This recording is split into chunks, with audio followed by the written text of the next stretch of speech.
Hello বন্ধুরা, আবারও আমার একটা নতুন ব্লগে তোমাদের সবাইকে স্বাগত। আগের ব্লগে তোমাদের দেখিয়েছি দিদি না এলে সকালে আমার কিভাবে পাগল পাগল দশা যায়। এখন তো ঢুকে গেছি রান্নাঘরে, তো রান্নাঘরে রান্না করতে হবে। রান্নাটা করতে হবে যেমনই তেমন স্কিন কেয়ার কিন্তু কোনোভাবে বাদ দেওয়া যাবে না। তো আমি ভাতটা বসিয়ে দিলাম, দিয়ে আমি চলে এসেছি এখানে। দেখো আমার একটা আইস রোলার আছে, সেই আইস রোলারের মধ্যে আমি আমার স্কিনে যেগুলো দরকার সেগুলো দিয়ে একটা আইস রোলার বানিয়ে নিয়েছিলাম এবং সেটাই আমি আমার স্কিনে রাব করছি, দেখতেই পাচ্ছ। যাই কিছু হয়ে যাক, স্কিন কেয়ার স্কিপ করা যাবে না। তারপরে আবার ওইটাকে যখন স্কিনের ওপরে বসিয়ে রাখতে হয়, মানে ওটা ধোয়ার ব্যাপার নেই, পুরোটা অ্যাবজর্ব করাবো, তো সেই জন্য সেই ফাঁকে জলটাও ভরে নিলাম। আর এখানে চলে এসেছি রান্নাঘরে আবার। হ্যাঁ, তবে কিন্তু এখন আমি সানস্ক্রিন লাগিয়ে একদম প্রপার স্কিন কেয়ার করে তারপরেই রান্নাঘরে এসেছি। রান্নাঘরে এসে আজকের মনে হলো যে কি করব, কারণ ক্লাসও আছে, বেশি সময় দেওয়া যাবে না রান্নার পেছনে। ভাত তো একদিকে বসিয়েছি, এদিকে জোগাড় করছি, তার মাঝখানে রিমোর বাবা এসে বলল চা খাবে।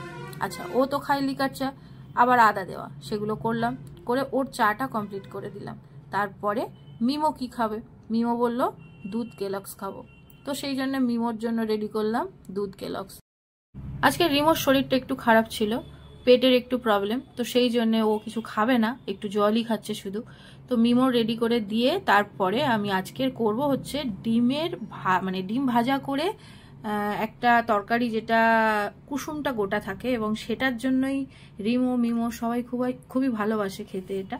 তো এটাই যখন আমি খুব চটজলদি কিছু করতে চাই তখন আমি এটাই করি। তো দেখতেই পাচ্ছ ডিমের কুসুমগুলো মাঝখানে কিরকম একদম সলিড হয়ে আছে। ওটা যখন আবার তরকারি হয়ে যায় তখন কিন্তু আরো সলিড হয়ে যায়, যেটা কিন্তু আলাদা আলাদাভাবে কুসুমটাকে আলাদা করা যায়, সেটা বেশ ভালো লাগে। আর খুবই লাইট হয়, শুধুমাত্র একটুখানি পেঁয়াজ আর একটুখানি কাঁচা লঙ্কা, সেটাকেই একটু ভাজা ভাজা করে তারপরে বেশ কিছুটা জল ঢেলে দিতে হয়, একদম পাতলা পাতলা ঝোল, আর তার মধ্যে ওই ভেজে রাখা ডিমগুলো দিয়ে দিতে হয়।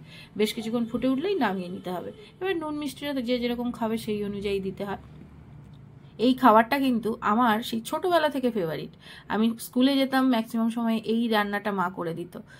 তখন হয়তো পাঁচফোড়ন দিত একটু, বাট আমার কাছে পাঁচফোড়ন ছিল না বলে দিইনি। আর এখানে দেখো গোপু সোনার জন্য আজকের আমি, যেহেতু ক্লাসে চলে যাব, দুপুরবেলার খাবারটা ওকে দিয়ে দিয়েছি, সুজি করে দিয়েছিলাম। আর এখানে আমার ভাত আর ডিমের তরকারিটা একটু ঠান্ডা করতে দিলাম।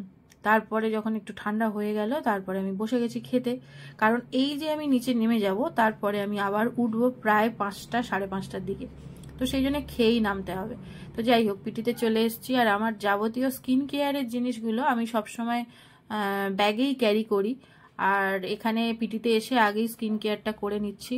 ওপরে তো স্কিন কেয়ার করেই রান্নাটা করেছি, বাট প্রচন্ড ঘাম হয়েছে, সবটাই প্রায় বেরিয়ে গেছে, তাই আরো একবার স্কিন কেয়ার করলাম। আর ভোরে ভোরে সানস্ক্রিন লাগাচ্ছি, দেখতেই পাচ্ছ।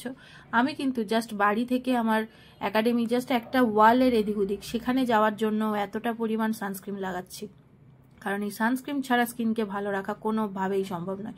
বাই দ্য ওয়ে, এখানে একটা কথা তোমাদের বলে রাখি, যারা আমার এই মিউট প্যালেটের বন্ধু রয়েছে, আমার কিন্তু একটা বিউটি ক্লিনিক রয়েছে এবং সেটার একটা পেজও রয়েছে, পিয়ালিস্টাজ বিউটি ক্লিনিক বলে। তোমরা যদি skin care, hair care related কিছু দেখতে চাও তাহলে কিন্তু ওই পেজটা এবং ওই ইউটিউব চ্যানেলটা তোমাদের ফলো করতে হবে। তো যাই হোক, এখানে দেখো রেডি হয়ে আমি চলে এসেছি ক্লাসে ওদের অনেক কিছু, যেহেতু থিওরি ক্লাস চলছে, অনেক কিছু বোঝানোর থাকে।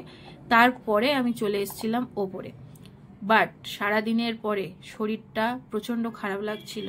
থিওরি ক্লাস যখন চলে প্রচণ্ড বকতে হয় স্টুডেন্টদের সঙ্গে, কন্টিনিউ প্রায় কথা বলতে হয় পুরো ক্লাসটা জুড়ে। তো কন্টিনিউ কথা বলার পরে গলার অবস্থা এতটাই খারাপ হয়ে যায় যে কোনোভাবে কথা বলতে ইচ্ছা করে না। এরপরে ওপরে এসে যে কাজগুলো করেছি তখন সত্যি আর ক্যামেরা অন করতে ইচ্ছা হয়নি। তো আজকের ব্লগটা এখানেই এন্ড করব। শুধু ওপরে এসে ফ্রেশ হয়ে যখন সন্ধে দিয়েছিলাম তখন একটু ভিডিও করেছিলাম। তো আজকের ব্লগটা এখানেই এন্ড করছি। তোমাদের কেমন লাগলো অবশ্যই জানাবে। নেক্সট ব্লগে আবার দেখা হচ্ছে। টাটা।